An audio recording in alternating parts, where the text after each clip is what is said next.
I thoroughly agree that inability to concentrate is one of the chief symptoms of the mental machine being out of condition.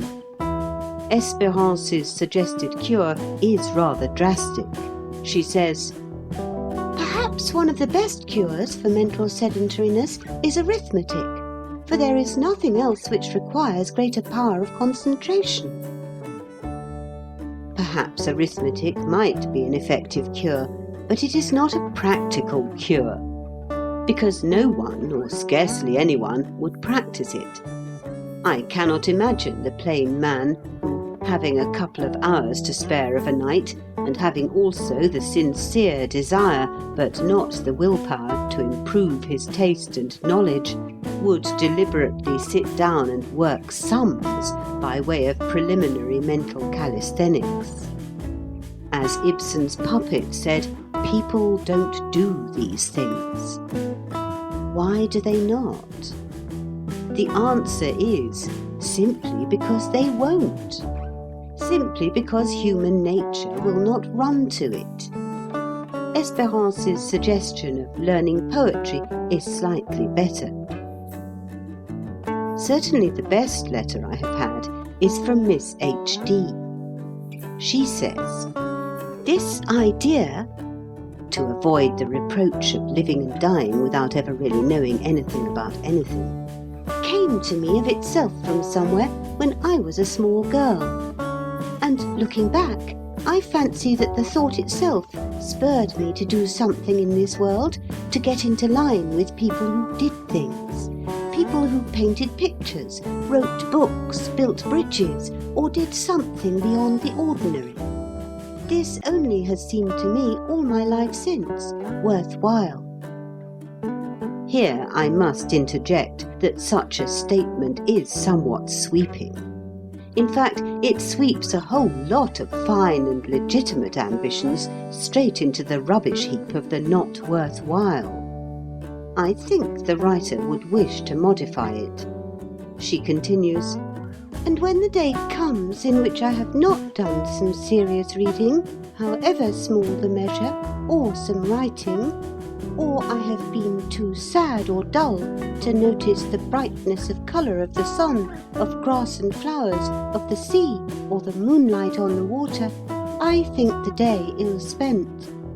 So I must think the incentive to do a little each day beyond the ordinary towards the real culture of the mind is the beginning of the cure of mental inefficiency." This is very ingenious and good. Further, "The day comes when the mental habit has become a part of our life, and we value mental work for the work's sake." But I am not sure about that. For myself, I have never valued work for its own sake, and I never shall.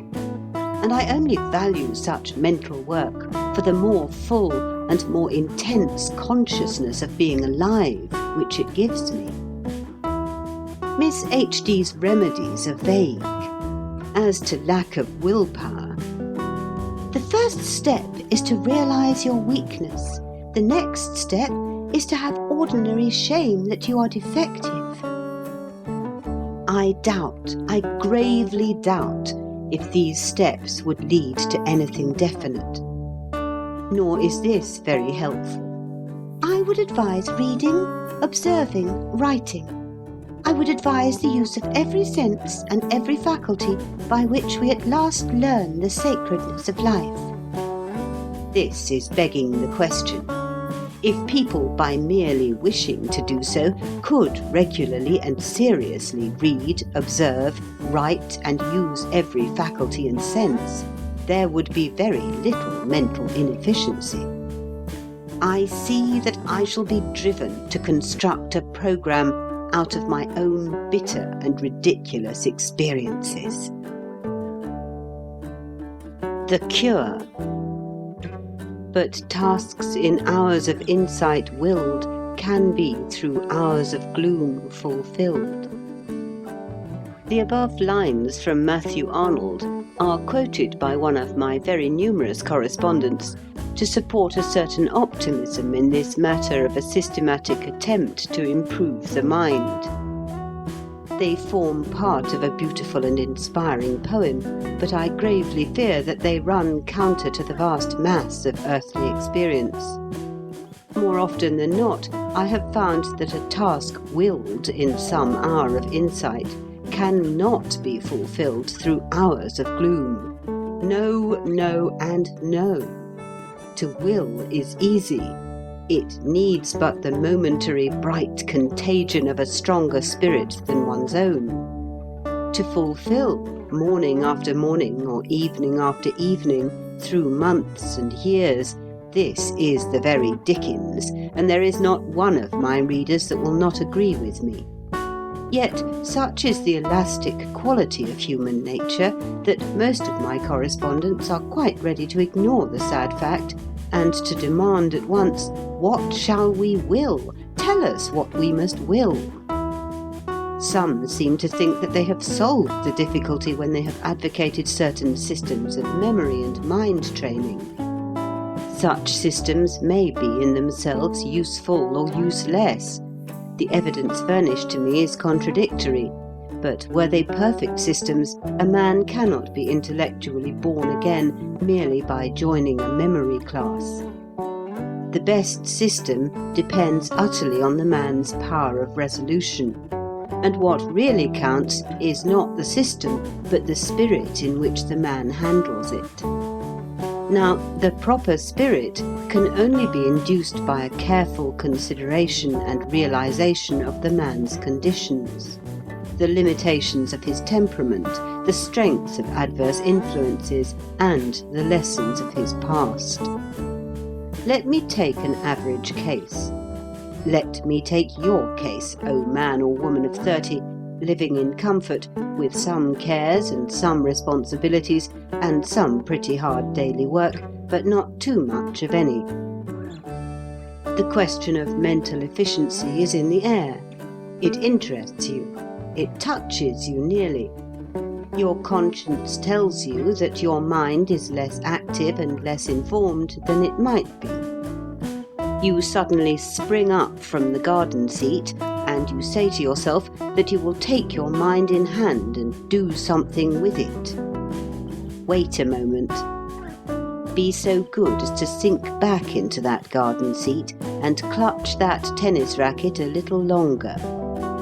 You have had these hours of insight before, you know. You have not arrived at the age of 30 without having tried to carry out noble resolutions and failed. What precautions are you going to take against failure this time? For your will is probably no stronger now than it was aforetime. You have admitted and accepted failure in the past, and no wound is more cruel to the spirit of resolve than that dealt by failure. You fancy the wound closed, but just at the critical moment it may reopen and mortally bleed you. What are your precautions? Have you thought of them? No, you have not. I have not the pleasure of your acquaintance, but I know you because I know myself. Your failure in the past was due to one or more of 3 causes. And the first was that you undertook too much at the beginning. You started off with a magnificent program.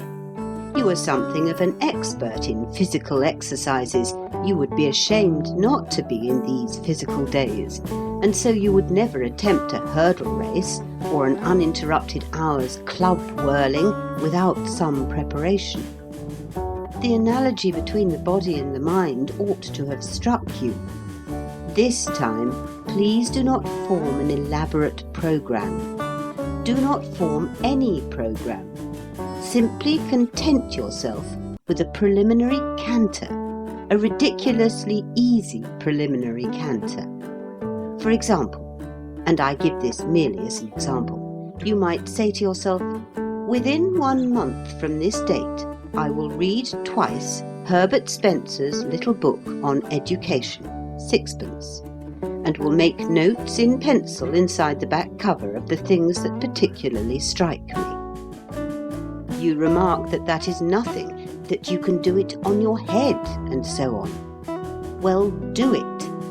When it is done, you will at any rate possess the satisfaction of having resolved to do something and having done it. Your mind will have gained tone and healthy pride.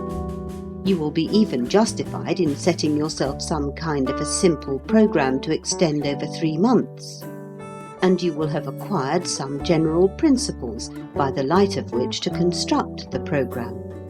But best of all, you will have avoided failure, that dangerous wound.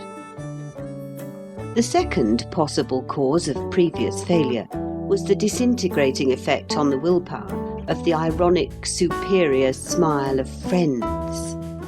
Whenever a man turns over a new leaf, he has this inane giggle to face. The drunkard may be less ashamed of getting drunk than of breaking to a crony the news that he has signed the pledge.